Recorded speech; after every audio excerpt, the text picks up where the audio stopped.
Tonight on Texas News Channel, UT raises tuition. An Austin homeless update. And one Longhorn search for a donor. You're watching Texas News Channel. Your leader for live, local UT coverage.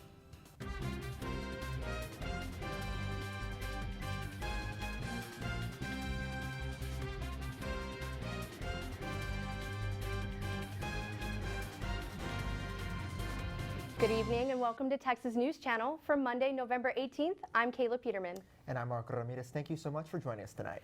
Throughout the semester, we've updated you on the case of Rodney Reed, a Bastrop man whose execution was set for November 20th. But last week, the Texas Court of Criminal Appeals granted Reed an indefinite stay of execution, which would allow for lower courts to re-examine his case. Reed was convicted of the murder of Bastrop resident Stacy Stites in 1996. He's maintained his innocence since then and has garnered both local and national support. Rallies and vigils were held nationwide in support of halting his execution, including one at the governor's mansion. The decision from the Court of Criminal Appeals will allow for Reed, his family, and his defense to prepare for a new trial, although there is no set timeline for the trial just yet. President Trump will be making a visit to Austin on Wednesday to tour Apple's manufacturing plant with CEO Tim Cook. The president's visit follows an earlier announcement that Apple will manufacture its new line of Mac Pro computers in Austin, despite earlier rumors that the company would move production to China. The stay in Austin was made possible after Apple received exemptions from federal tariffs on key Mac Pro parts. On Thursday, the UT System Board of Regents approved a 2.6% increase for undergraduate students to take effect in 2020 and 2021 for its 8 academic campuses. In-state tuition will increase by $290 next year. UT officials say the tuition increases are necessary to keep up with inflation, recruit and retain employees, and to offset declining state support. President Fenves says the tuition for most of the master's and doctor's programs will not be increased for the next 2 years. The budget for UT Libraries was granted a $2.7 million recurring fund by the University Budget Council this morning. This addition will increase the library's previous budget of $30 million, which lasted for 10 years. The increased budget comes after the Task Force for the Future of UT Libraries, which is made up of library faculty, staff, and students, submitted a report on the status of the university's libraries to Vice President and Provost Maury McInnes. The new budget is aimed to address the task force recommendations made in the report on improving UT libraries, like hiring more staff and adjusting the library's inflation budget. Governor Greg Abbott has ordered the Texas Department of Transportation to clean up areas where people who are experiencing homelessness camp. TNC's Walton Gray speaks with local officials to find out more. Last June, Austin City Council voted to allow people experiencing homelessness to camp in public areas, a move made in an attempt to help people who needed it most. So what did we do in June? What we said in June is we're going to stop wasting taxpayer dollars by spending millions of dollars moving people around the city who are experiencing homelessness without actually dealing with the challenge. What that meant was homelessness became more visible. But the way that you fix this, the way that you don't have people experiencing homelessness sleeping downtown, is you get people into homes. Because if you can do that, they can write their lives, reach a sustainable, stable place. That's what we need to do. Governor Abbott took to Twitter attacking Austin for what he believes is poor leadership and highlighting the problems caused by homelessness. In one video, the governor shows a large container of used syringes, saying that this is evidence of the dangers surrounding homelessness. However, the most notable post by the governor is of a man throwing signs at cars in Austin.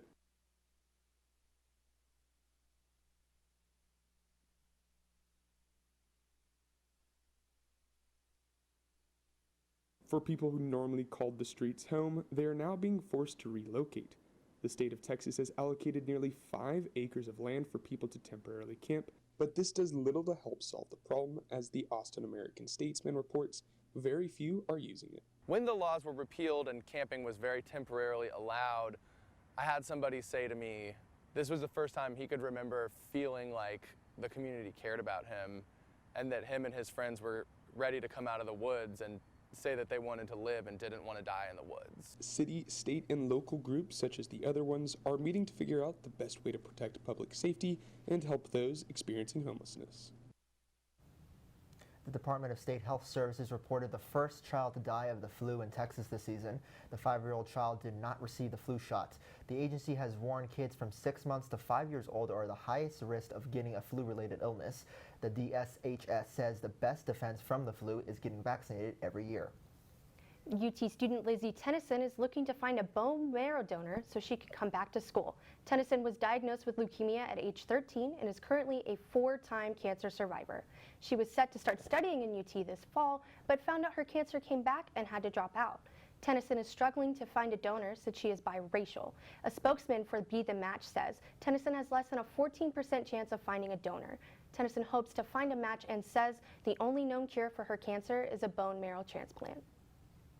The City of Austin will allow an outside investigation into racism allegations made within the Austin Police Department. The investigation will be led by former Bexar County Assistant Criminal Attorney Lisa Tatum. Public concerns of racism within APD grew following anonymous allegations made against former Assistant Police Chief Justin Newsom, which say he used the N-word when referring to African Americans. UTPD has regular active shooting trainings on campus for staff members, but this semester is the first time the department has opened the Run, Hide, Fight seminars to the public. These seminars prepare students for potential active shooting trainings. Groups can even request a private training. All UT freshmen are now required to attend a safety presentation during orientation, but some UT students want these trainings to be more available for students. Next semester, UTPD plans to implement active shooter trainings at specific venues like dorms, as well as have more training at night after students get out of class. The Gender and Sexuality Center announced they are creating a fund to help students in financial crisis situations. The center says the fund is for the LGBTQ students who are outed to their parents and financially cut off, women struggling to afford long-term mental health treatment, as well as other struggling students. The GSC is using the university's official crowdfunding platform, Hornraiser, to raise money for the fund. We spoke to the director of the Gender and Sexuality Center, who hopes this fund will be able to support more students in the future.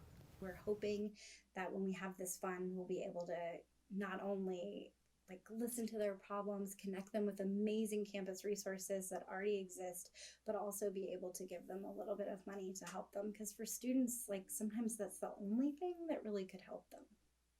A newly proposed student government amendment is aiming to keep political matters out of student government. The amendment would ban student government from passing legislation pertaining to issues voted on at any level of government, foreign affairs, court cases, and condemnations of political officials. The goal of the amendment is to keep students focused on student affairs. Coming up on Texas News Channel, we take a look at the oldest businesses on the drag. And 5 UT students create a new self-defense device.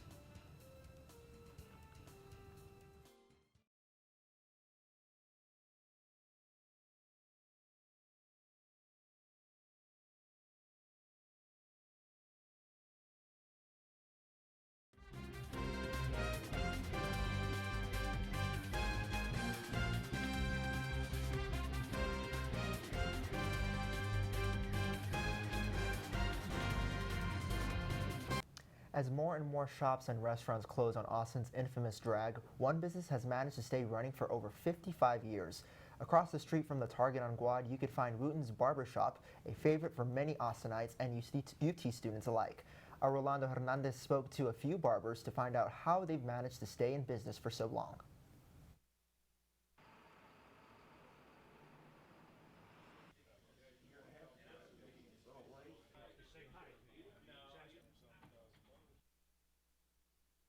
It was started in 1964 by a guy named Vern Lovison, and he later added another barber that was Clarence Beck, and then a third guy came in, and that was Louis Zurovich, and those three worked this shop until 1992. This shop has been here, I think, number one reason, so we offer a quality haircut, far beyond quality for such a reasonable price, and we're consistently good barbers. Jester's previous pizza shop has been under reconstruction for the fall 2019 semester. Last Wednesday, Jester City Limits let students taste test 3 different crusts and 3 different sauces for just a pizza, opening next semester. Students gave scores based on taste for each ingredient, and the crust and sauce scoring the highest will be featured on the new menu. The new restaurant will offer one set price for a build-your-own pizza concept. The University Panhellenic Council is increasing initiatives to promote diversity among sororities by having cultural awareness modules, a statement addressing issues women and minorities face during Roundup, and implementing a new organization for women of color. In a 6-5 vote last week, Austin City Council banned the use of city funds that support businesses connected with LGBTQ conversion therapy. This resolution was brought in by the LGBTQ Quality of Life Advisory Commission, an initiative started by Councilmember Jimmy Flanagan in 2017. This new ban requires all city contractors to comply with the newest non-discriminatory policy. 5 female UT students have created a new self-defense device, Pocket Punch. The device was created in reaction to recent violence on the UT campus. It's a handheld product that includes strong knuckles, pepper spray, a high-pitched alarm, and a flashlight. The team hopes the device will be available next year and has created a GoFundMe page to help get Pocket Punch in retail stores. Earlier this year, UT broke ground to redesign the south end zone of DKR, which includes a new Longhorn-shaped patio. This past weekend, a picture of what the patio may look like made its way online and was designed by Kansas-based architecture firm Populous. Construction is expected to be finished by the start of the 2021 football season. Hook 'em. Well, I'm so excited about that. It looks really good. Yeah, it's perfect for, I guess, football weather. It hasn't been football weather lately, but hopefully it warms up soon. Yeah. Well, let's see what Claire has in store for this week's weather forecast. Thanks, Kayla. Last week, Texas experienced a drastic drop in temperature. Will the cold stay, or is there warmer weather headed our way? Stay tuned to find out. Welcome back to Texas News Channel. Well, Longhorns, it's finally starting to warm up after last week's cold front. Tonight's overnight low is just around 50 degrees with clear skies, and we'll continue to see plenty of sunshine we enjoyed today heading into tomorrow. For Tuesday, we can expect a high of 78 and a low of 60. We'll also see some light winds in the afternoon. On Wednesday, you might just want to grab an umbrella. There will be a 20% chance of showers and thunderstorms. The temperature will remain warmer with a high of 76 and a low near 65. Thursday will likely bring more rain with a 50% chance of precipitation and highs in the high 70s. Go ahead and keep that umbrella out because the rain is likely to continue Friday with temperatures ranging in the high 60s and mid 40s. Saturday will bring a 20% chance of showers and highs in the low 60s. Finally, Sunday should bring sunny skies and maintain those temperatures with a high of 66. That's it from me, live from the Weather Center. I'm Claire Stevens. We'll be right back with sports. Welcome back. We now welcome in senior sports correspondent Robert Trevino. Thank you for joining us. Thank you. This weekend, Texas football went on the road in a must-win game against Iowa State. Let's check out the highlights from Ames, Iowa. First opening drive for Iowa State. Brock Purdy's going to find Charlie Kolar in the back of the end zone for a 2-yard touchdown to open up the game. But on the next Iowa State drive, that's intercepted by Deshaun Jamison. That's his 3rd interception of the season and the 16th that the Longhorns have forced this year. Now, Ellinger, just before the first half comes to a close, Texas needs to get on the board, finds Brennan Eagles. Yes, he did get his left foot in bounds there. Reviewed, confirmed, Texas 10-7. But Iowa State on the first play from scrimmage in the second half, Brock Purdy flushed out of the pocket, finds Deshaunte Jones wide open. Chris Brown, blown coverage, unable to dive and get him one play, one touchdown for the Cyclones. They're up 20-7. Now in the fourth, Texas needing to get something going, 3rd and 10, finding Keontae Ingram to cap off a 10-play, 80-yard drive for the score, 20-14. Horns are back in it. Next drive, 3rd and 5. He's going to find Devin Duvernay on a crossing route, 26 yards, getting inside the Iowa State 10. And now, 4th and goal. This is it for Texas right here.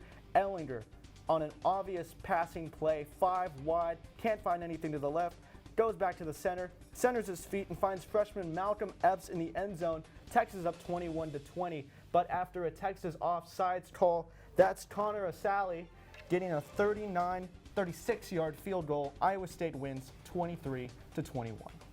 So, Robert, tell me, what are your initial thoughts on this weekend's game against Iowa State? Well, obviously, Texas fell short again. I think due to the same small mistakes we've seen from them at their low points this season.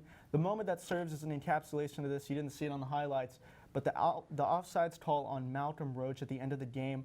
allowed the Cyclones to run the clock out and kick that game-winning field goal. If that doesn't happen, Texas gets another chance to go down the field and maybe give Cameron Dicker another chance at a game winner. We've been seeing a lot of those this year. Overall, Iowa State played a flat-out better game, less penalties, a better offensive performance. Brock Purdy played pretty well, and a good performance limiting Ellinger in the Texas offense, but quite frankly, they haven't looked that good since the Oklahoma State game. So with Texas pretty much out of the Big 12 race, what do you think Texas could have done differently from this weekend and really at other points of the season? Like, is the season a failure? Well, the injuries on the defensive end and at the running back position, I mean, you had Roschon Johnson, the backup quarterback last year, in at running back. They held Texas back a lot. That's a legitimate excuse me, for the lack of performance. But they could have had a little more offensive creativity. That's something you see even from the people on Twitter. Overall game management from that side of the ball has to be better, especially to counter the defensive weaknesses that you're going to have. As far as if the season is a failure, it undoubtedly is. Coach Tom Herman says it every week like clockwork on Monday. The goal is always a Big 12 championship. You said it yourself, it's true. Texas needs a lot of mathematical help to get back into this one. It's safe to say this season is a failure, and I'm sure that Herman himself would agree with that. Well, Robert, thanks for coming in and giving us your analysis. We'll be right back with your entertainment news.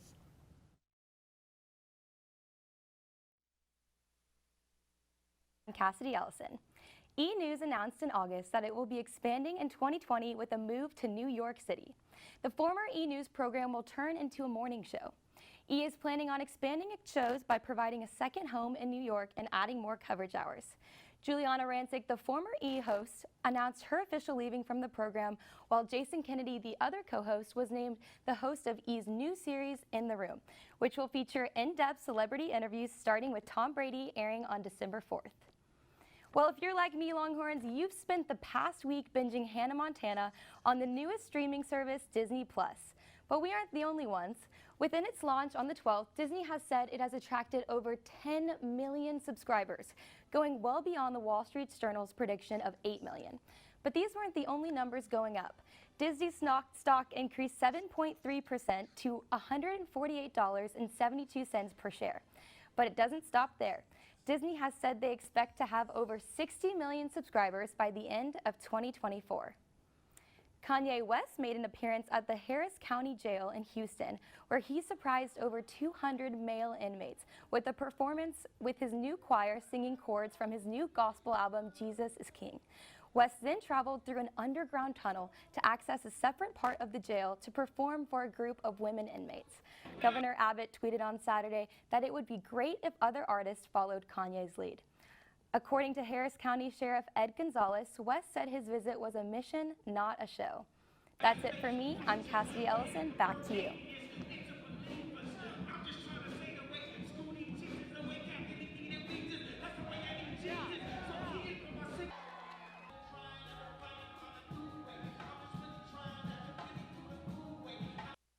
That's it for me. Back to you. Cassidy, and thank you for tuning in. You can follow us on Twitter and Instagram at Texas News TSTV. If you have a news tip, you can reach us on all socials or email news@texasstudenttv.com. You can catch Good Morning Texas Wednesdays at 7 a.m. and Tower Talks Wednesdays at 6 p.m. I'm Marco Ramirez. And I'm Kayla Peterman. From all of us here at TNC, good night.